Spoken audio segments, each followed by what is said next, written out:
As of a few days ago, on the 204th day of the year, we had our 204th mass shooting of the year. It was the Louisiana church shooting that you may have heard of. The mass shooting tracker is different from other shooting databases because it uses a definition of mass shooting that is not the old FBI definition. The old FBI definition of mass murder was that 4 or more people were murdered in one event. But it's really more logical to talk about a shooting, which is 4 or more people shot.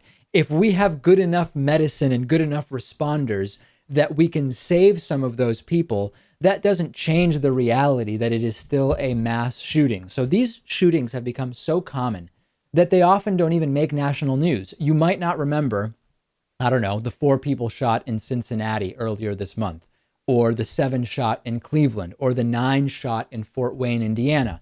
Unless you live in those areas, you probably didn't even hear about them because there are so many mass shootings in the US now, Lewis, that it would basically require a daily program just focused on mass shootings to properly report and analyze them.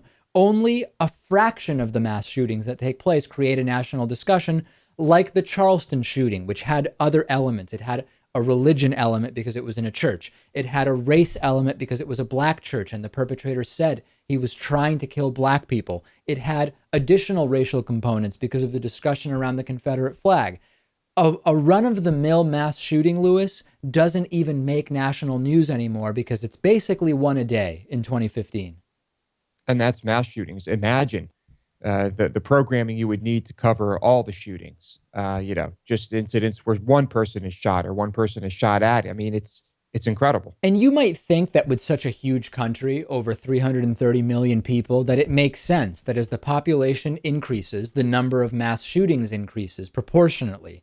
But the rate of mass shootings has also increased drastically. There's an independent research study from scholars from the Harvard School of Public Health, as well as Northeastern University, and they found that the rate of mass shootings has increased 3 times from 2011 to 2014. And remember, the background context is that the overall crime rate has declined. You often hear from the right, hey, the overall crime rate is going down.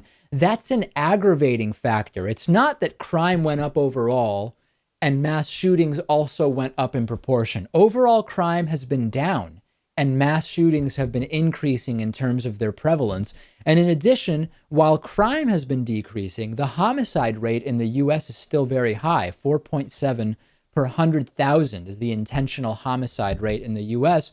For comparison, Japan's is 0.3 per 100,000 population. Switzerland, Sweden, Germany, Spain, the UK, all at 1 per 100,000 or lower.